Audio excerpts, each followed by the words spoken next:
Nomination task, जी हाँ, घर में हो गया है नॉमिनेशन टास्क। जैसा कि फर्स्ट एलिमिनेशन तो ऑलरेडी हो चुका है, नीरज आउट हो चुके हैं और शिवानी से, और अभी फिर से घर में नॉमिनेशन टास्क हुआ जिसमें कि एक पेड़ बनाया गया था। और बिग बॉस में ये बताते हैं कि यहाँ पेड़ भी सुनता है और पेड़ से बातें करना था और 2 लोगों का नाम लेना था सभी कंटेस्टेंट। पर उसके पहले जो साना सुल्तान की जो खबरी थी, उन्हें एक बहुत बड़ा पावर दिया जाता है। उन्हें बोला जाता है कि जिन 3 लोग हैं जिसको आप इस नॉमिनेशन का हिस्सा न बनने देना चाहते हैं, वो किसी को नॉमिनेट नहीं कर पाएंगे। आप उनका नाम बताइए और एक विल कंसिडर।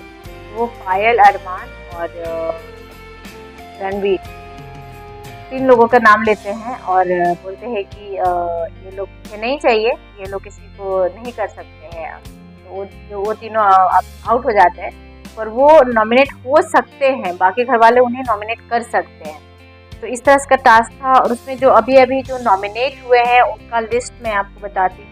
उसमें हैं दीपक चौरसिया, अरमान मलिक, साई केतन राव, लोकेश कटारिया, शिवानी कुमारी, पायल मलिक एंड साना सुल्तान। जी हाँ, तो 1 2 3 4 5 6 7 7 लोग अभी घर से बेघर होने के लिए नॉमिनेट हो गए हैं।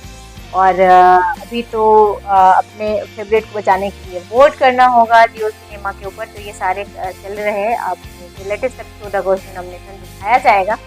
तो नॉमिनेशन टास्क में ये सारे कुछ हुआ। नॉमिनेट होते ही जो अरमान का गुस्सा फूटा, ओ माय गॉड, मतलब ये कहा जाता है, हर बार ऐसा देखा जाता है बिग बॉस के घर में कि नॉमिनेशन के बाद घर का माहौल बदल जाता है और जो नॉमिनेट होते हैं उनका टसन चेंज हो जाता है। तो इस तरह की चीज़ें सामने आई और वहाँ पे देखा गया कि वो उठते हैं क्योंकि अभी खाना बनाने का जो टास्क है, वो ड्यूटी है, वो मिल गया है विशाल को। और विशाल रोटी बना रहे हैं, तो विशाल से रोटी एक्चुअली सही से नहीं बन रहा है। और चंद्रिका भी है साथ में, बट उन्होंने बोला कि मैं डेली सबके लिए इतनी सारी रोटियां नहीं बना सकती हूँ, इसलिए मैं एक टाइम चावल बनाऊँ। तो वहाँ पे इस बात को मुद्दा बनाते नजर आते हैं अरमान और बोलते हैं कि मुझे रोटी ही खाना है और मुझे रोटियां बिल्कुल पकी मिलना चाहिए और बिल्कुल अच्छा होना चाहिए, इस तरह से। और विशाल से बिल्कुल लड़ जाते हैं बिना मतलब का। तो वहाँ पे कुछ कंटेस्टेंट हैं जो ये भी कहते नजर आते हैं कि यार बंदा को 0 आता है, कुछ नहीं आता, but he is doing best and he is delivering best, वो काम कर रहा है। तो उसमें बिना मतलब का लड़ना क्यों? पर लड़ना ये था क्योंकि मैं नॉमिनेट हो गया हूँ और मुझे दिखना है कहीं ना कहीं। तो इस चीज तरह से बिना मतलब का, मतलब वो बिना मतलब का फाइट था अरमान मलिक का विशाल के साथ। बहुत बार विशाल के साथ उनका होता है, तो चलो कुछ सही कुछ गलत और कुछ मुद्दे होते हैं, पर यहाँ पे कुछ मुद्दा नहीं है। जैसे ही सोफा से नॉमिनेशन खत्म होता है, उठते हैं और बोलते हैं कि वो विशाल के ऊपर ही टूट पड़ते हैं, विशाल से उनका चल रहा होता है। तो इस तरह से विशाल ने भी बराबर दिया है। उन्होंने बोला कि मैं रोटी बनाऊंगा और जो बनाऊंगा, जैसा बनाऊंगा वैसा ही खाना। मैं ये नहीं बोल रहा क्योंकि मेरा ड्यूटी है, मैं करके दूंगा, पर मैं जो दूंगा तुम्हें वही खाना है और खाना पड़ेगा।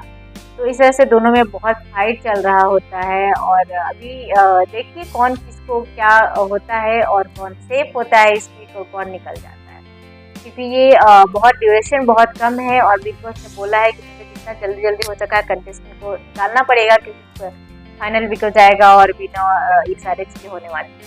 तो इस तरह से देखते हैं कि तो डबल एलिमिनेशन होता है कि सिंगल ही होता है। आपको जो भी होगा देखने को मिलेगा। आपको क्या लगता है कि अरमान का जो झगड़ा था विशाल के साथ, एक रोटी का मुद्दा बनाना, ये मतलब कितने हद तक करेक्ट था? क्या वो नॉमिनेट हो गए इसलिए उन्होंने झगड़ा करी, वो उनका भड़ास था अपने मन का, और ये सच था कि उन्हें सच में रोटी के लिए झगड़ा कर रहे थे कि मुझे पकी हुई अच्छी सी रोटी खानी है? आपको क्या लगता है, इस बात को जरूर बताइएगा कमेंट बॉक्स में कमेंट करके। देखते रहिए डेली चर्चा। Thank you so much.